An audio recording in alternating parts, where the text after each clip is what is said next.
Hey everyone, welcome to the Drive-In channel and welcome to the very first video. My name is Arun. I am a cybersecurity engineer and the founder of Drive-In, an offensive AI security research labs.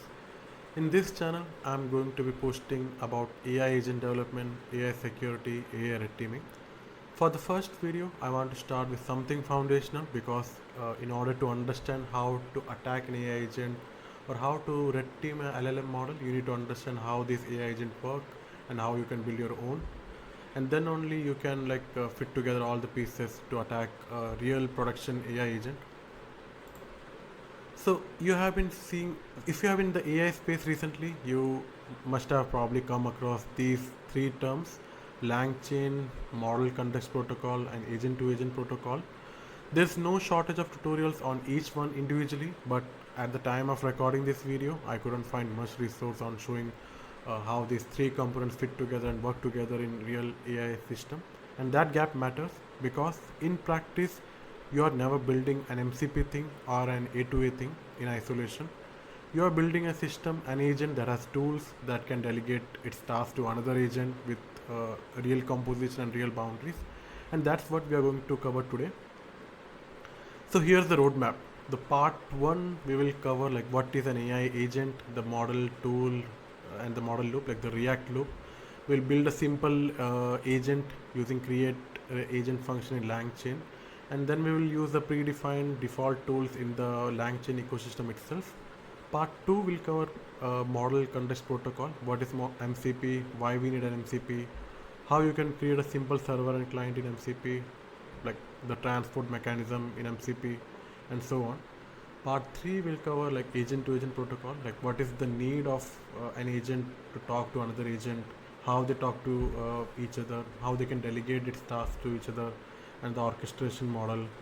Part 4 is where we are going to fit together all these components to build a like production grade, like not production grade, but maybe a simple AI agent system which is using MCP A2A to accomplish the complete task. So before we write a single line of code, I want to show you where we are going to end up, because if you hold this picture in your head, everything we build from here is just filling one box at a time. So this is the system. Let me walk you through left to right.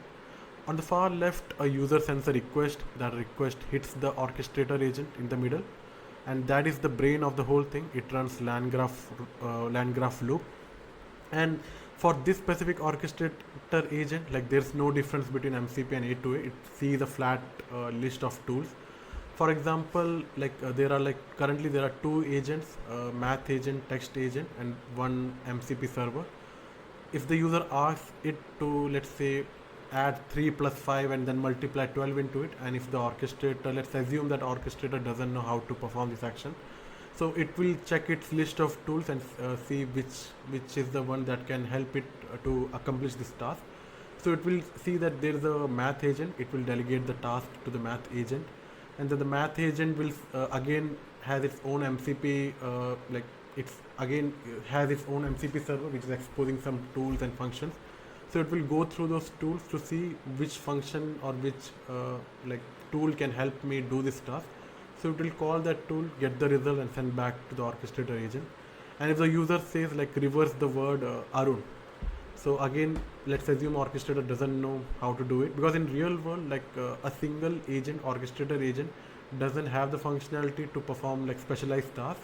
That's where these sub agents or like multi-agent system comes into the picture, and this is a simple model for that, and we will be seeing how MCP A2A all fit together. So, and then finally, let's say if the user is asking it to save some notes or save the results that it is getting from math agent and text agent into the disk. So it will go to the list of tools. It will identify that it has save notes and list notes. So it will use those tools to perform this task. So and so on. So all the tools, all the codes that we'll be using in this video can be found in the GitHub link, and I will make sure to put the GitHub link in the description. So let's get started. Okay, foundations. Before we touch any code, we need to agree on what an agent actually is, because the word gets thrown around so much it almost lost its meaning. Like I remember like long back it used to be when agent was a thing, it used to be agent is equal to LLM plus tool, and then it became like agent is equal to LLM plus tool plus memory, and now the easier term that is being used is agent is equal to LLM plus harness.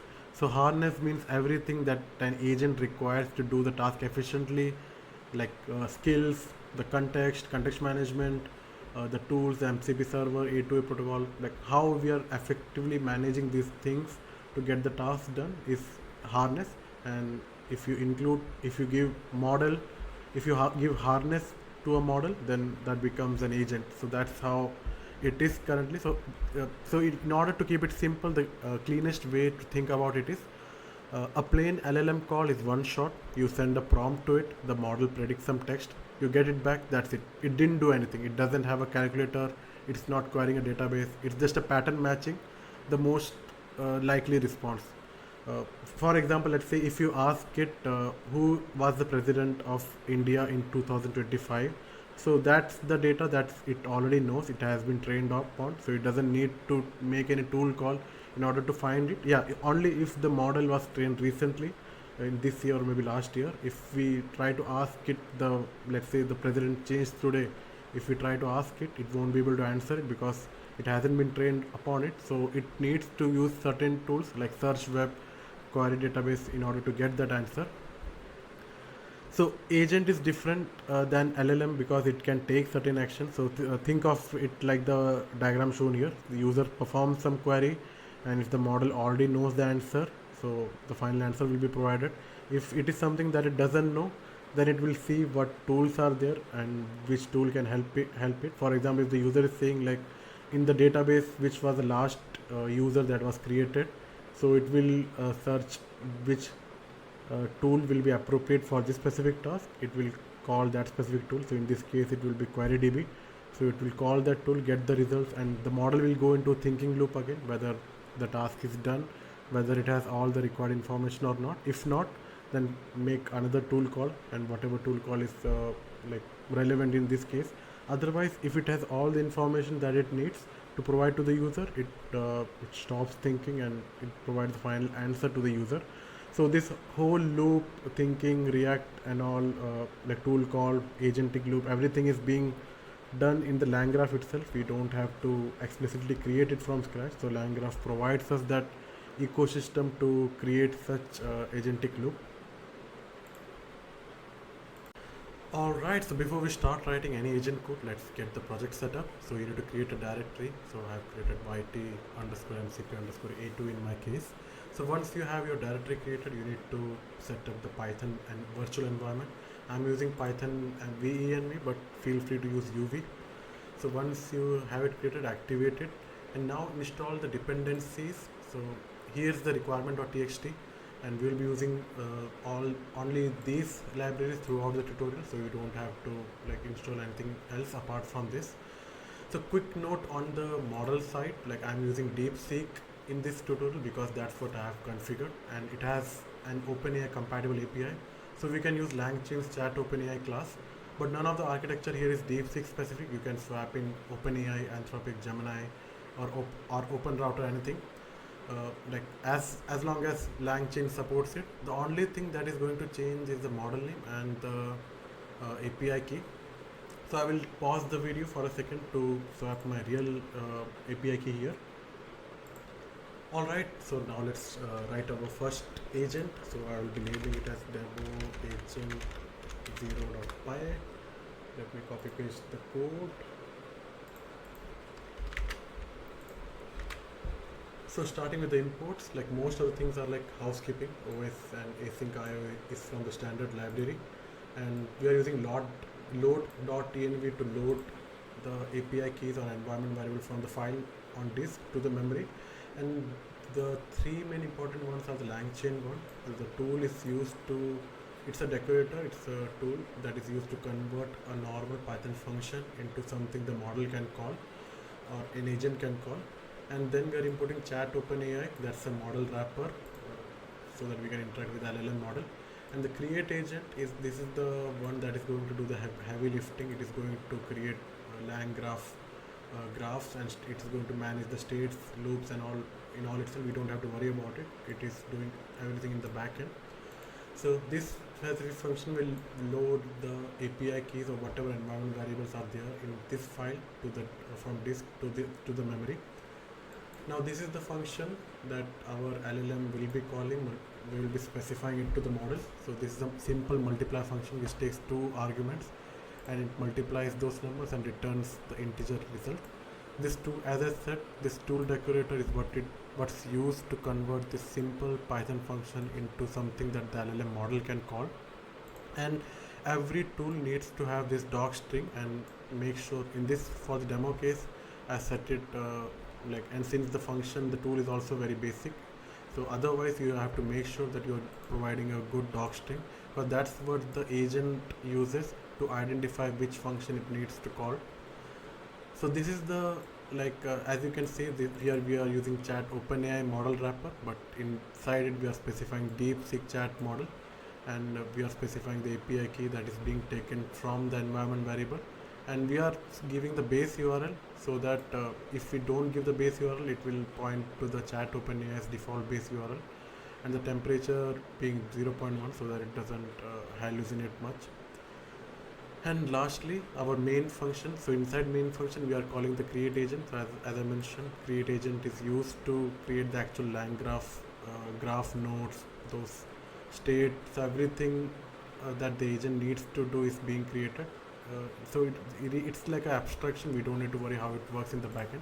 So it takes primarily two arguments. One is the model, so on which model this agent will be working on, and what are the tools that is available to this agent. And then we are specifying debug is equal to true, because we want to see what calls or what tools were being called in the backend while this agent was executing. And then this is how we invoke the agent using .a invoke, and we are only specifying one user message, which is what is 15 times 23, and then we are printing the results on the screen. So let's run this code and see what it prints.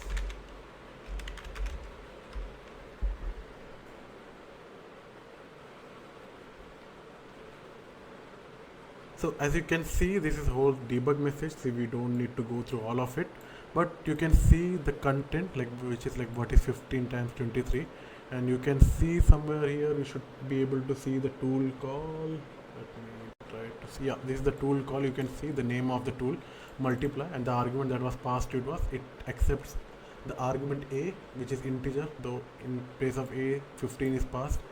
Second argument is b, which is also integer, so in place of b 23 is passed, and the final tool call, the result should be somewhere here. So yeah, the result is 345.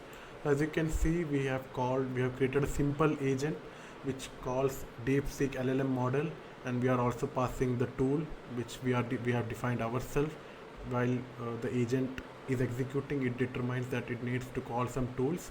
So we can also see, let's try to change the query and see in this time whether the tool is being called.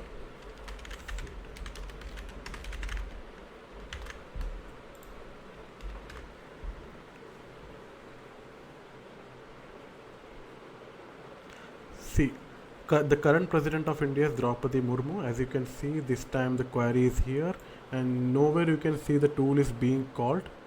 So even without calling the tool, it actually knew what was the answer, because the model is trained upon it.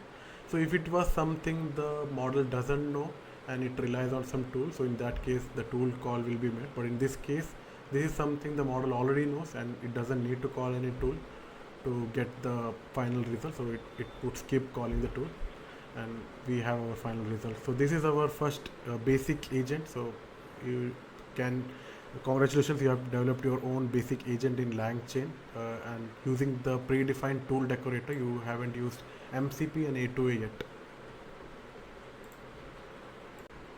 So in the core example, we saw how we can create a basic agent, AI agent using LangChain. So in that agent, what happened was we provided a predefined hard-coded tool in the model, and that tool in our case was multiply tool. We could have added more tools like add, subtract, and the LLM agent would have smartly determined which tools it needs to call based on the user query. So in our case, we saw that it called multiply with argument 15 and 23. we got the result, it goes into the loop, it decides whether the query has been satisfied. If the query is satisfied, it writes the final answer, it gives the final answer to the user. So inline tools are fine for short demos, but they become really painful in real systems. Think about this, like you have 5 different agents and all of them need access to customer database lookup tool. So if that tool is hard coded inside each agent file, so you have got a problem. Like in case, let's say you have to do some bug fixes, so they need to be propagated to each agent. Like you have to go to each 5 agents one at a time, and then you have to fix those bugs. And if they are using credential, you have to like pass credential to each of them, and the tool behavior can also slightly shift based on how agent is calling it, and or how that specific tool is defined. If that tool is defined some differently in some agents, so the behavior will also be different. So like every agent needs the same dependencies installed. So that's where the MCP comes into the picture, like model context protocol solves this by moving tools into a separate server process. The agent becomes the client that discovers and calls those tools. So the tool implementation lives somewhere else entirely. So here's the mental model of how MCP works. So there's MCP server, which this is the process that exposes tools to the clients, and the MCP client, it can be our agent or like Cloud ID, it can be any tool or any custom agent, and then which is calling these tools that is exposed by server, and then like the MCP protocols, which determines how the communication needs to be done from the client to server, and how the result will be sent back to the client, and so on. So for the transport and for the protocol, there are primarily 2 types of protocol. We will look into both of them. The stdio, where the client launches the server as a sub process and communicates over stdin and stdout. This is great for local development. And the second one is like streamable http. This is this in this specific case, MCP server runs as an http service, better for remote where you want to have it shared and containerized in deployment. So let's build both. So as we saw that MCP has 2 components, the MCP server and MCP client. Let's start with how the MCP server looks like. So on my screen you can see that this is the basic MCP server. So notice that what's not in the file, there is no LLM, there is no agent, there is no LangChain. This file has only one job, expose tools. So in the case of LLM, we are exposing tool by tool decorator, but in the same case, like similarly, we are doing it by like mcp.tool, which is the same thing. It is exposing these tools, and it just gives a platform to a team. Like it can be a data team, whoever agent developer just create it, and whoever wants to use it, they connect to it. So only single file needs to be maintained, and whoever wants to call this code, like we just have to expose these tools to them, and they can just call it. And as you can see, like for now it's my basic MCP server, and the transport mechanism I'm using is stdio. So now let's create a simple agent that will call this like MCP server.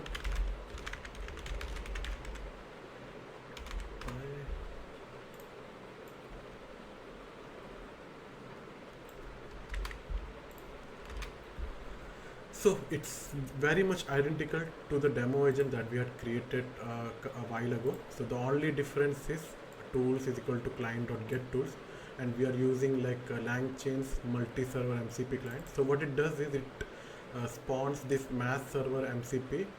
I think it will be just mass server since we have not specified MCP with it. So it just creates or spawns this mass server.py as a sub process, and after that it communicates to it using stdio and stdin. It asks what tools are you exposing, and that tools will be provided as a LangChain object. And then we are using the same thing, we are calling create agent. We are giving like model and then tools. So in this, as you can see, like we are doing the same thing. Like here also we had specified tools, and here also we are specifying the same tools. And the create agent doesn't bother like whether it's an MCP tool or an inline tool. It just has to be tool which it needs to call if it requires it. And the same thing we are doing here, we are calling some like mathematic operations, since we have like more operations in this case. In previous example we just had multiply, but in this case we are like add, multiply, subtract and so on. So that's why we are giving a complex operations, and then we are just printing the result. So let's try running this.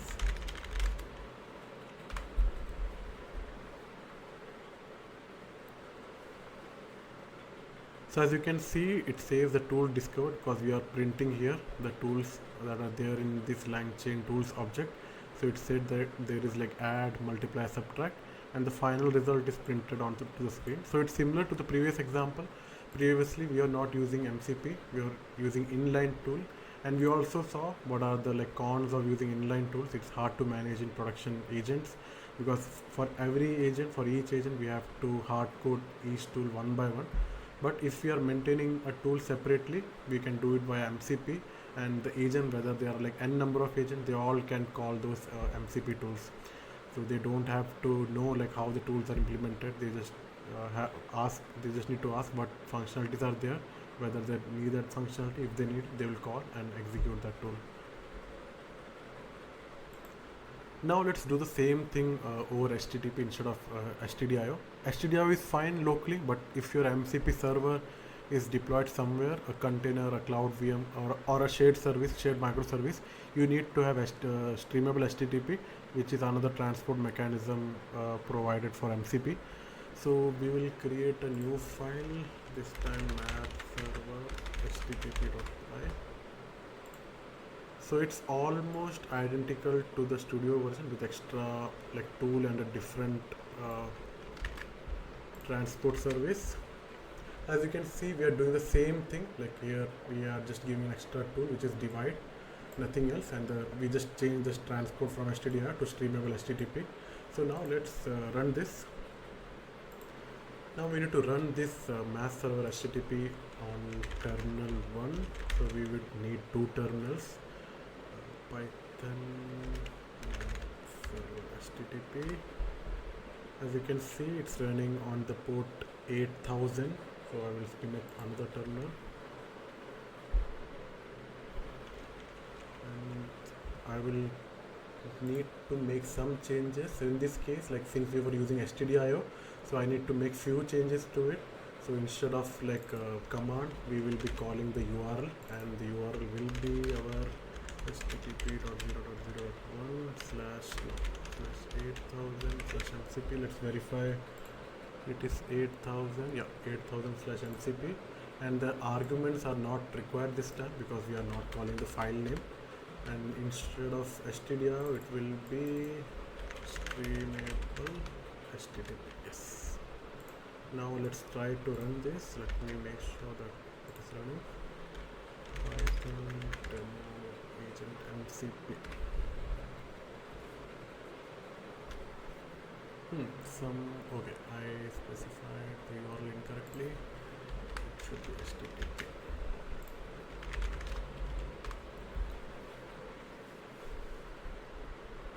Okay, in this case, as you can see, like if you go back, you will see that there are multiple like get request and post request. So first we are doing get request on MCP endpoint to see what tools are present there, and then like we are calling that tool using like post parameter, and you can, as you can see, the tool discover the same output as we saw before, and the answer, and here's the breakdown how it did it. So the same output as we seen previously, but in the previous case we were using stdio, where the MCP server was being called or being spawned by the agent itself as a new process, and then it was communicating with that process using stdio and stdin. But in case of HTTP, it doesn't necessarily mean that we have to have this MCP server on the same machine. It can be running on the different machine or on the cloud machine as well, and we just need to connect to it using the URL as we have done it here. So if it is on cloud, we need to specify the cloud VMs or cloud servers, IP address or domain name, whatever it is. Now if you want to know or see what actually happens behind the back, like how it is communicating with the MCP server which is running here, as you can see, like you can see with the logs, but if you want more details like what is the actual HTTP traffic that looks like, so there's a tool called burp suite. We can see clear like raw HTTP request. Like it's up to you, you can use Kaido or other proxy tools that is available there, but I'm using burp suite in my case. So I will be routing all the traffic to Burp Suite, which is running on my port 8080. So I'm seeing like all the HTTP traffic because it's my HTTP MCP server that is listening. So I'm seeing like all the HTTP traffic should be routed to this specific proxy server, and then I will see that my like Burp Suite is running. Let me 1 second. Yeah, so I had to share my whole screen.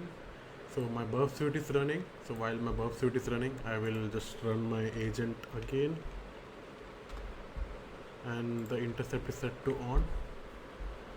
You can see it captured the first request, and the first request we are saying that it's the initialize request. I will just do forward, and the second request is also like a basic handshake protocol, and this is where we are listing the actual tool. As you can see, the method is like tool/list, which is a post request to the MCP endpoint.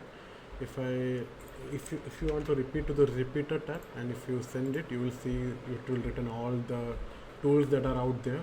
But in my case, I will just forward this request. And as you can see in this terminal, now the tools have been discovered. Now it will again do some basic handshake, and now this is again now this is where it's actually calling the tool.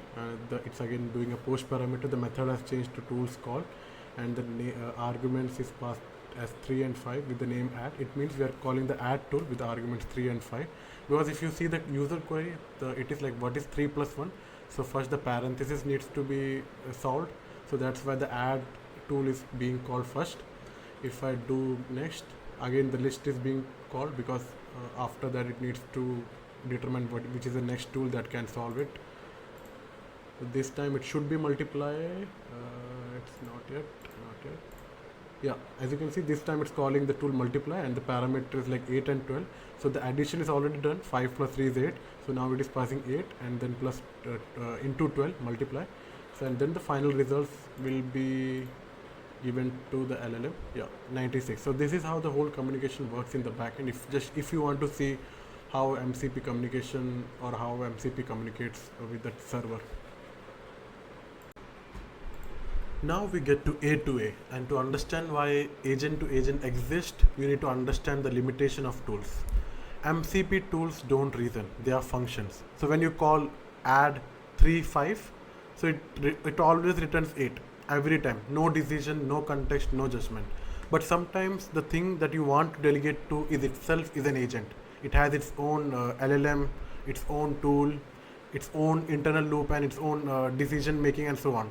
Maybe it's a specialist research agent that takes few minutes and calls dozens of tools internally. Maybe it's a legal agent run by a different team with access to documents you shouldn't have access to. Maybe it's a finance agent sitting behind a different security binary, and so on. So you don't want to import that agent's code. You don't want to know how it works internally. You just want to say, hey, here's the task, give me the results. So that's what exactly A2A handles. So if you look at, so the single most important mental model of the whole this whole diagram is like MCP connects an agent down to tools, and A2A connects an agent across the another agent. Tools don't reason, but agents do. That's the whole distinction between MCP and A2A. There's one new concept about A2A that is like agent card. So when one agent wants to call another over A2A protocol, it first needs to know what the other agent can do. So what's like the agent card itself is a small like JSON document. It contains like a name, version, endpoint, input, output, like capabilities and skill, and so on. And the URL is like .well-known/agentcard.json. So it describes the agent name, the skills, the address, and how to connect to it. So think of it as like a menu. You read the menu before you order. So an A2A interaction always goes like fetch the card, send the message, and receive the result. So that's the protocol that is always being called when the A2A agent is being communicating. Let's take the math agent we built in part 3, the LangGraph loop plus MCP tools, and we will wrap an A2A front door onto it. So I'll walk through the key parts. First the basic housekeeping things. We are importing the A2A like SDK files. So these are defined already inside the like GitHub. If you go through the examples, so I won't cover through like what each line is doing.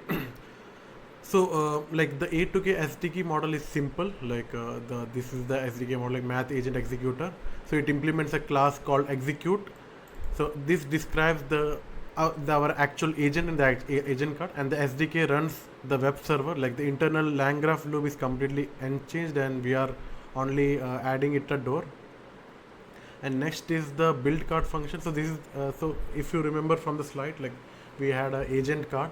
So this is where actually we are since this is our agent, A2A agent, we have to build card for it.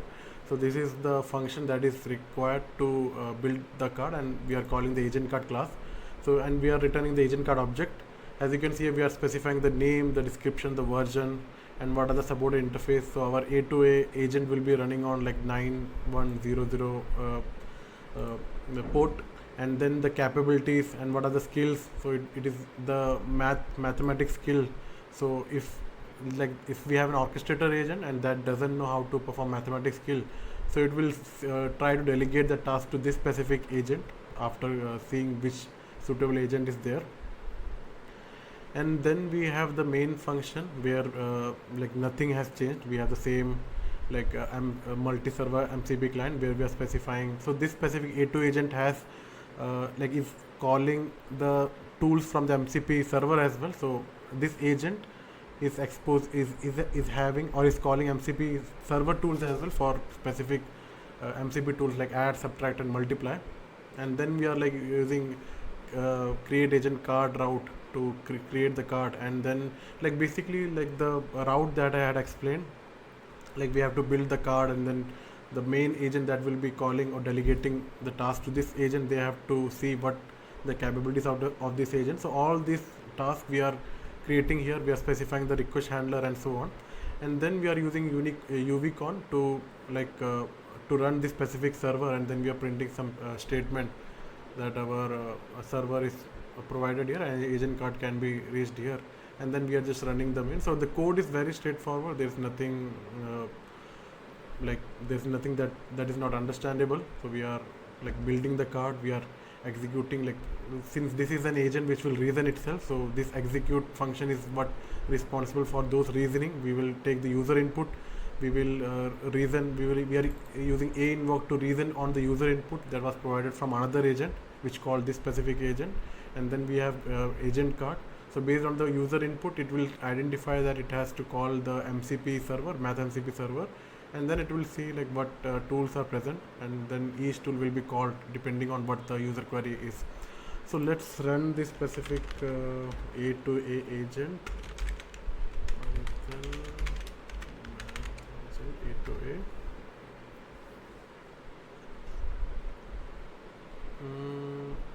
Okay, I think I need to let me see if the file name is correct for the math server MCP. I think it will be just math server. So this is the MCP server, the simple MCP server we are trying to call from this specific file.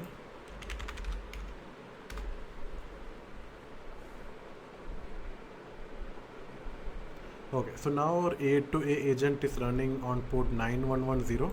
So if you want to see or if you want to like manually verify what is the capabilities of this specific agent, you can do it via convert from JSON. You can see this is the agent card that we got for this specific agent that is running. As you can see, there's a request also for the .well-known agent card, and the request, like it's the 200 OK. It means the file was processed.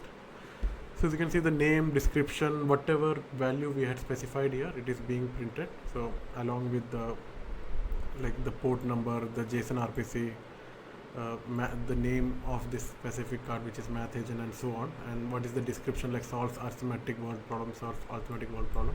So as you can see, all of this is enumerable from us only. So next, let's create a simple agent as in like it will try to do some arithmetic operation, but it doesn't have the capabilities, but it will use A2A client. So this is think of this is just like a A2A server, just like we have MCP server, and we are going to create an agent which will act like a A2A client, which will see what are the tools or what are the agents that are available that can help me perform the operations that which I cannot do. So let's create a simple agent. Let's say world problem agent, which can solve like any problem of the world, including arithmetic operations. So let me copy the code.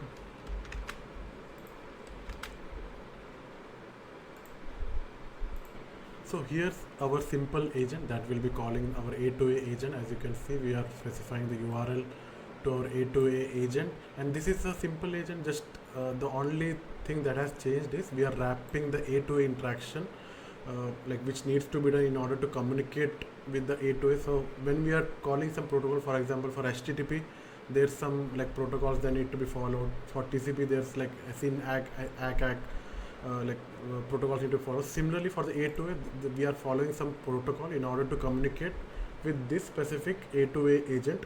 So that's what we are wrapping it here. Like rest of the things are same. For example, we are creating an agent, and the tools we are passing like ask math agent, which is a wrapper around our A2A call. So this tool, whenever it is called, it will call the call math agent. And this is the interesting part. Like we are wrapping the entire A2A interaction, like fetch the card, and then like send the message and collect the reply, and based on the reply, like we are when we are sending the message, so since it is just an agent, so that agent will figure out what tools it needs to follow. So from this agent we are just giving some delegation or query to this specific agent, and this, since this is also an agent which is having its own LLM model, so it will try to figure out how it needs to perform the solution to the query that was provided. So let's run this agent also.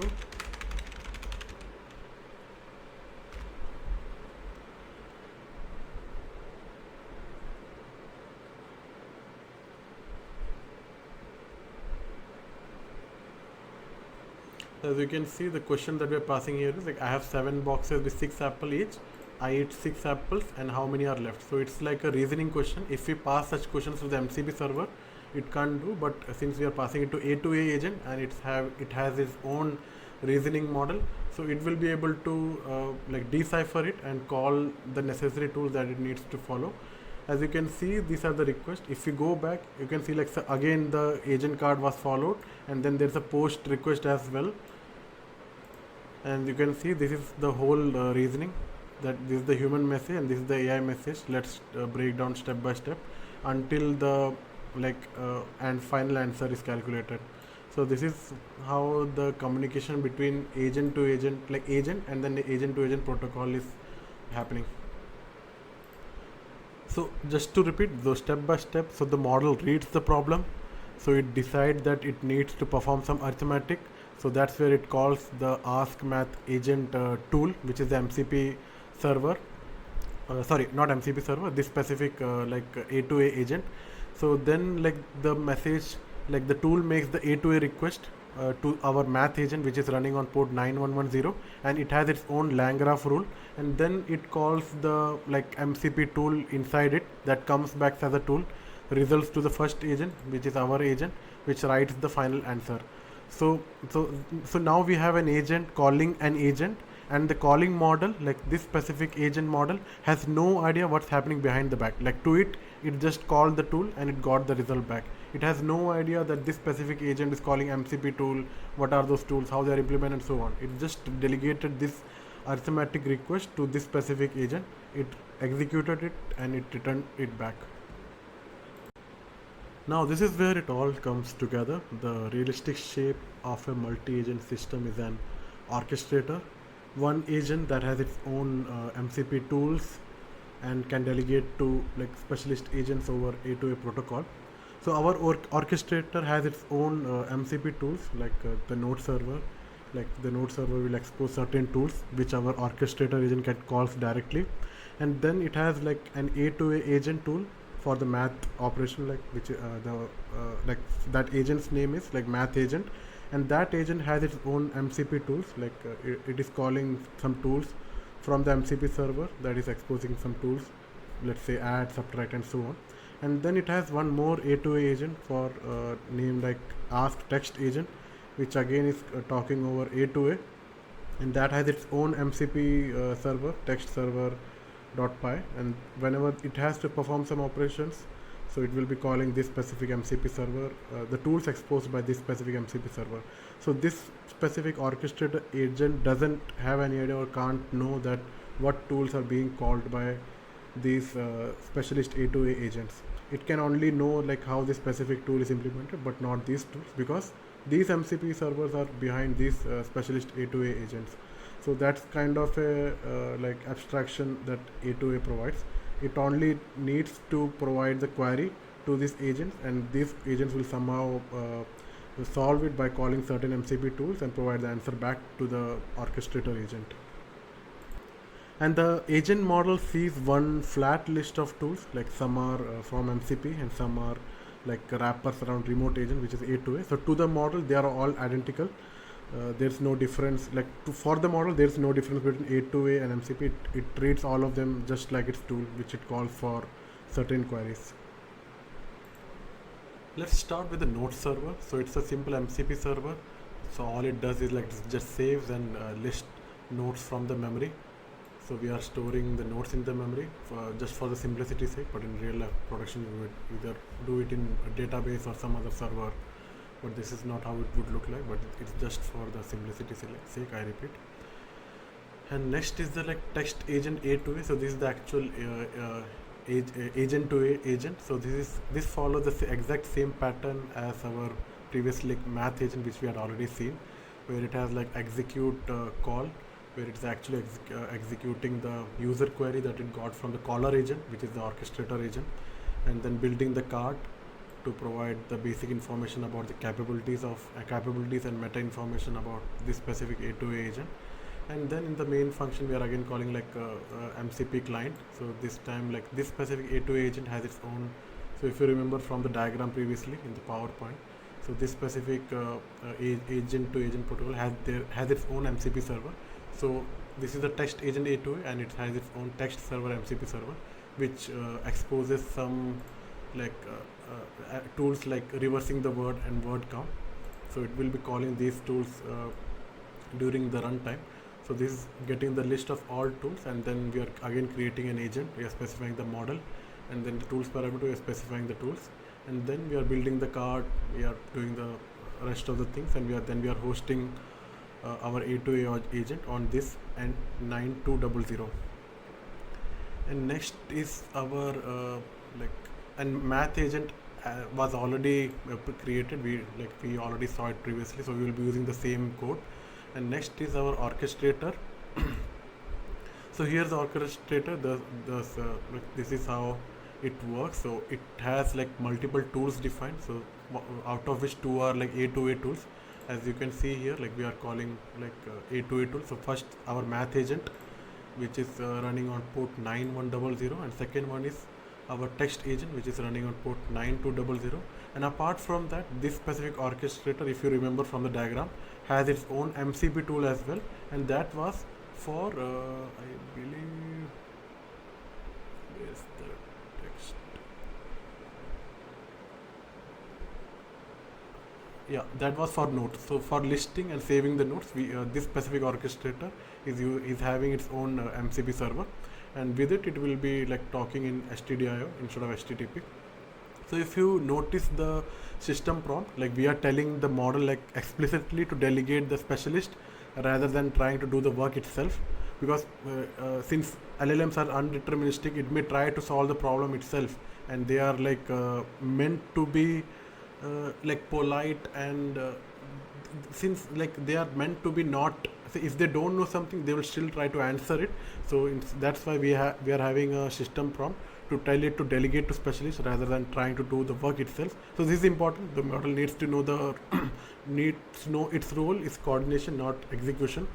So the task we are going to give is like reverse the word, LangGraph, compute 15 times 4, save the note with both the answer, and then list all the notes. So that requires text agent, math agent, node tools, and 4 different operations across 3 different systems. So we will be running like our agents first, A2A agents first. So we will be requiring 3 terminals this time. So let's start with running the first agent. Python math agent A2A. Yeah, okay. Okay, our math agent is already running. I will be running the text agent.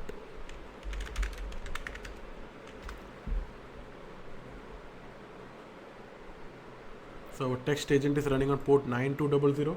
Our math agent is running on port 9100. Now we need to run the orchestrator, which will be calling these operations. So let's see how it tries to solve it.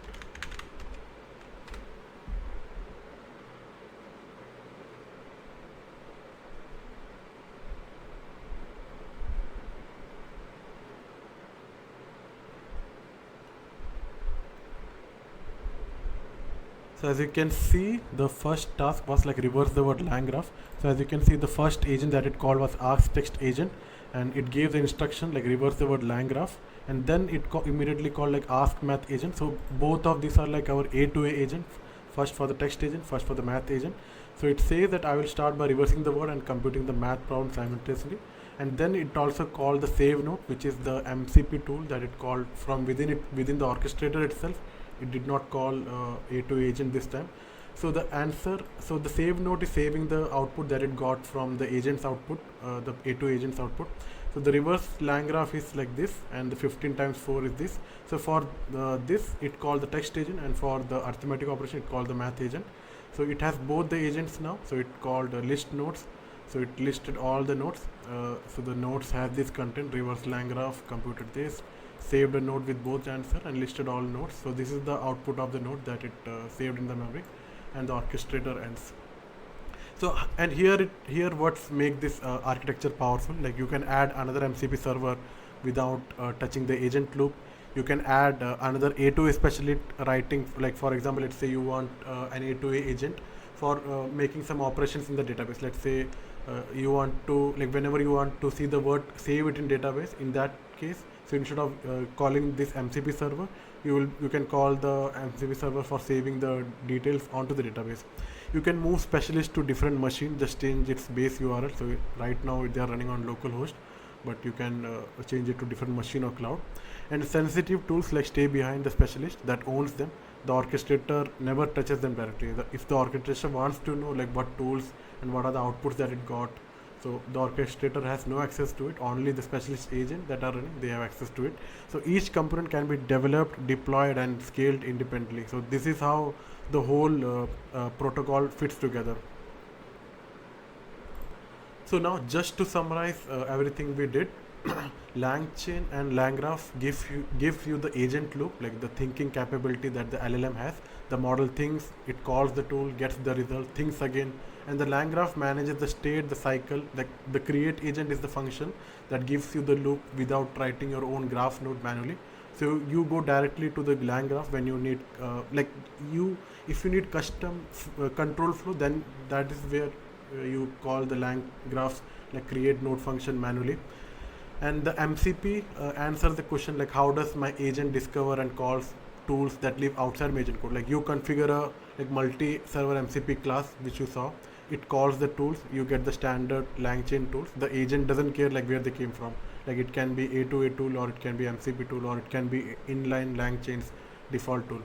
And then lastly, the A2A answers the question like how does my agent delegate work to another agent without importing its code. Like if you want to answer this, then you wrap the A2A call in a tool function, and the orchestrator model uses it like any other tool. The specialist agent like could be on a different machine, like it can be on a similar machine, or it can be written in a different language itself, or maybe it can be managed by a different team. So that's the beauty about it. If you want to go deep into like creating your own agents in LangChain and LangGraph, and maybe if you want to create your own cybersecurity tools, so I have some blog posts written into it. And for this also, like how MCP, LangChain and A2A works and how they can be combined, so I have a blog post for that as well. I will make sure that I provide the links to those posts in the description. So like that's all. So I hope you like this video and see you in the next one soon.